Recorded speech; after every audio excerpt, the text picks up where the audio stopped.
बिस्मिल्लाहिर्रहमानिर्रहीम। Chapter number 11 construction of line segment.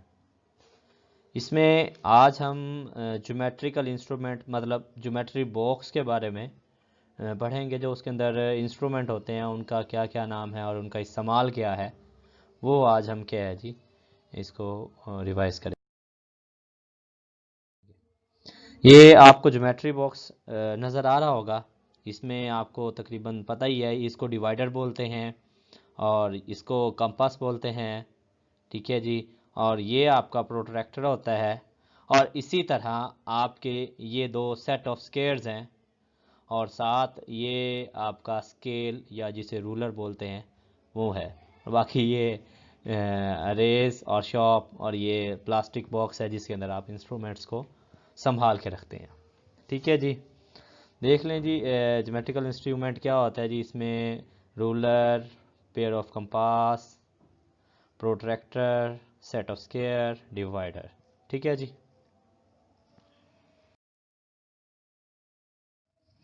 Next ruler के बारे में थोड़ा सा डिटेल से पढ़ते हैं तो हमें नज़र आएगा हमारे पास जो स्केल होता है उसमें एक सेंटीमीटर्स वाली साइड होती है और दूसरी इंचेस वाली साइड होती है जो हमारा ज्योमेट्री में बॉक्स में होता है।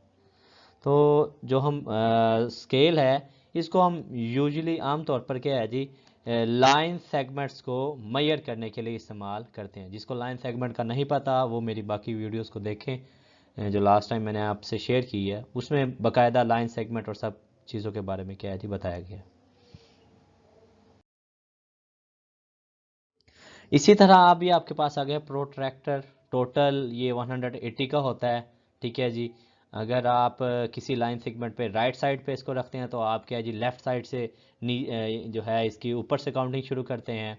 अगर आप इसको राइट साइड पे रखते हैं तो आप क्या है जी इस साइड से इसकी काउंटिंग शुरू करते हैं। तो वैसे इसको प्रोट्रैक्टर को हम आम तौर पर ये सर्कल की शेप का होता है और इसको हम एंगल ड्रा करने और क्या है जी उसको मेजर करने के लिए क्या करते हैं, इस्तेमाल करते हैं।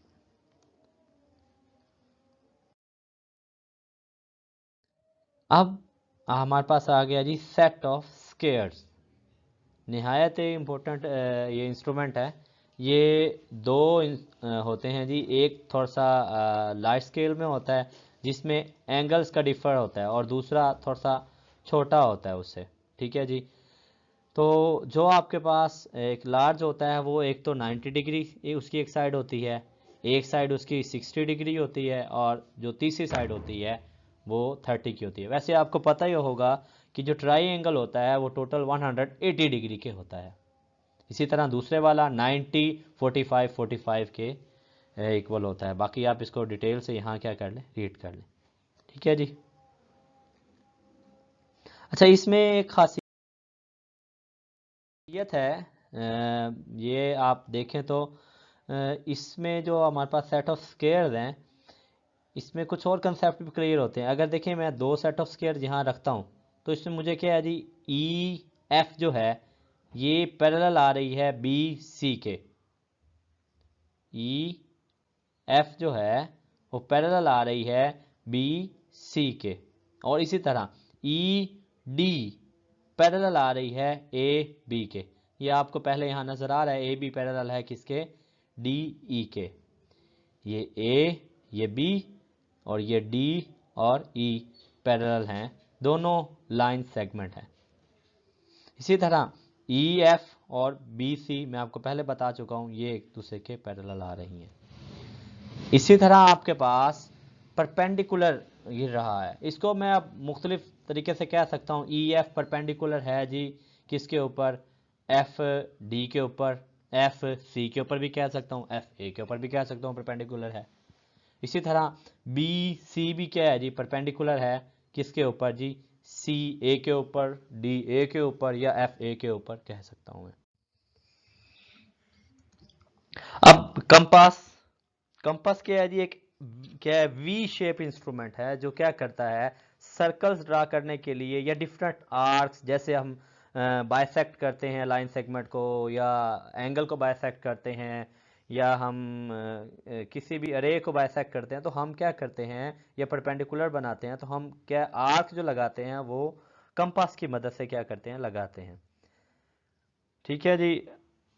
हाँ, इसमें ख्याल रखना होता है कि पेंसिल को हम क्या है जी प्रॉपरली शॉर्प करें, शॉर्प होनी चाहिए पेंसिल। और इसका जो साइज़ होता है वो क्या होना चाहिए, यहाँ से दोनों इक्वल होने चाहिए। और इस साइड पे हम पेंसिल ज़रा ज़्यादा बड़ी ना हो, छोटी आप क्या है जी इसके अंदर प्लेस करें पेंसिल, और एडजस्ट करके उसको क्या कर दें, टाइट कर दें।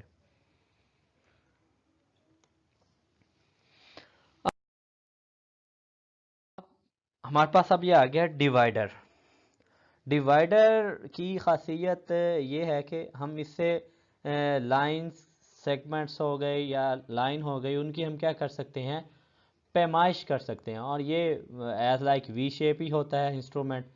ठीक है, इसको हम लाइन सेगमेंट मेजर करने के लिए क्या करते हैं, इस्तेमाल करते हैं। बाद औक़ात हम इनको क्या करते हैं, स्केल पे रख के कोई चीज़ मापनी हो तो उसको पहले हम देखते हैं, तो स्केल पे रख के यहाँ इसका स्केल लगा के इसकी मेजरमेंट करके उतना खोल के, और क्या है जी लेंथ की जो लाइन सेगमेंट्स होती हैं उनकी मेजरमेंट की, या न्यू लगानी है तो उनके पॉइंट्स लगा लिए।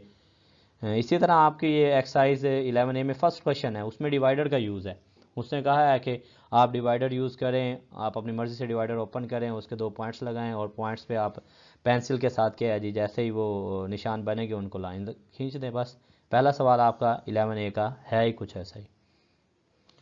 तो होपफुली आपको तमाम इंस्ट्रूमेंट के बारे में समझ आ गई होगी। बाकी आपको जो मसला हो आप मुझसे कमेंट कर सकते हैं, पूछ सकते हैं। ठीक है जी, और शुक्रिया। अल्लाह हाफिज़।